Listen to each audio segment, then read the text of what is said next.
अवधूत चिंतन श्री गुरुदेव दत्त. श्री स्वामी समर्थ. जय जय स्वामी समर्थ. ईश्वर सावली या चॅनेलमध्ये तुम्हा सर्व स्वामी भक्तांचे मनापासून स्वागत आहे. तर स्वामी भक्त हो, आज मी तुम्हाला आपले श्री दत्तगुरू आपल्यासोबत कसे आहेत, ते कोणत्या रूपात आपल्याला भेटत असतात, त्यांची अनुभूती आपल्याला कशी येत असते, हे सर्व काही एका सुंदर कथेद्वारे आज मी तुम्हाला सांगणार आहे. आपले कर्माचे भोग आपण ह्याच जन्मी भोगायचे आहे. आपण जसे कर्म करतो त्याच पद्धतीने आपल्याला फळ देखील मिळत असते. हे आज तुम्हाला ही कथा ऐकल्यावर नक्कीच लक्षात येईल. खूप सुंदर अशी कथा आहे. मग वेळ न घालवता आजच्या या कथेला सुरुवात करूया. श्री दत्तसेवेची अनुभूती आज मी तुम्हाला सांगत आहे. एका भक्ताने त्याची कथा इथे सांगितली आहे. ते म्हणतात की मी साधारण 5 वर्षाचा होतो तेव्हाची ही घटना आहे. आईची नर्मदा परिक्रमा आटोपली होती आणि गाणगापुरी मुक्काम होता. अचानक मला काय झाले समजले नाही, परंतु उलट्या सुरू झाल्या. काही जरी खाल्ले तरी उलटी होत होती. डॉक्टरांचे औषध पाणी सुरू होते, परंतु तो त्रास काही अजिबातच कमी होत नव्हता. रोजच्या नियमाप्रमाणे होणाऱ्या 3ही आरत्यांना आई मला कडेवरून घेऊन जायची. आरती झाली की आई करुणा त्रिपद म्हणत असे.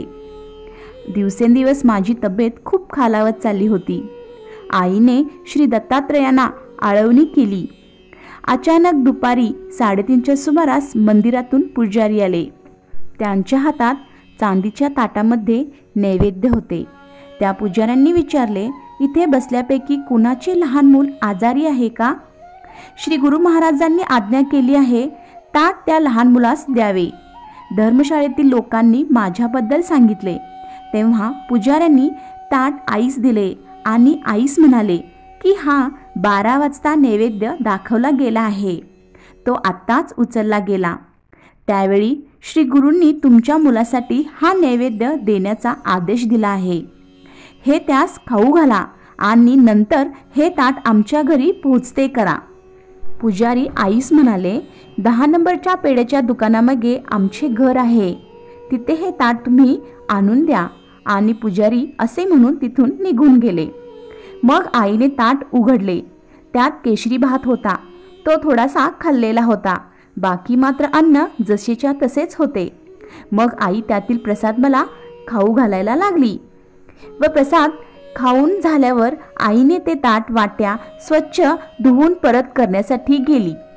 तेव्हा त्या पुजाऱ्याने सांगितले की नैवेद्याचे ताट आम्ही कोणालाच देत नाही आणि आजचेच काय, नेहमीचाच नैवेद्याचा ताट अगदी तासाभरातच परत येतो. मग हे ताट आमचे नाही वा आम्ही नैवेद्य पाठवलेला सुद्धा नाही. ते साक्षात नरसिंह सरस्वती होते, जे तुमच्यासाठी आले आणि अन्नप्रसाद देऊन गेले. मग आईने विचारले, या ताटाचे काय? ही सगळी भांडी तर चांदीची आहेत. मी हे काय करू? ही तुमच्याचकडे राहू द्या, असे पुजारी म्हणाले. त्यानंतर मात्र मला एकच उलटी झाली आणि पुन्हा मला तो त्रास झालाच नाही. हा सर्व अनुभव मला माझ्या आईने सांगितला आहे, कारण मला तेव्हाचे काहीच आठवत नाही. मी फक्त 5च वर्षाचा होतो. तिचे म्हणणे असे होते की श्री दत्तगुरू आहेत आणि ते आपली परीक्षा बघत असतात. तू चिंता करू नकोस, ते पाठीशी आहेत. आपापले भोग भोगूनच संपावे लागतात, हे अगदी खरे आहे. श्रीकृष्ण पांडवांच्या बरोबर बसत होता, तरी सुद्धा त्याला देखील वनवास भोगावाच लागला ना. सोबत श्रीकृष्ण असूनही पांडवांचा वनवास कुठे चुकला, परंतु ते फक्त सोसायचे बळ. त्यामुळे सगळे दूर गेले तरी चालतात, परंतु ईश्वर मात्र दूर जायला नको. तर स्वामी भक्त हो, ही जी कथा आहे ती दत्तभक्त वैभव जोशी यांची स्वतःची आहे. त्यांनी स्वतः दत्तभक्ताची ही अनुभूती आपल्याला सांगितली आहे. अशी अनुभूती येते, प्रत्येकाला येते, पण आपले ध्यान असणे गरजेचे आहे.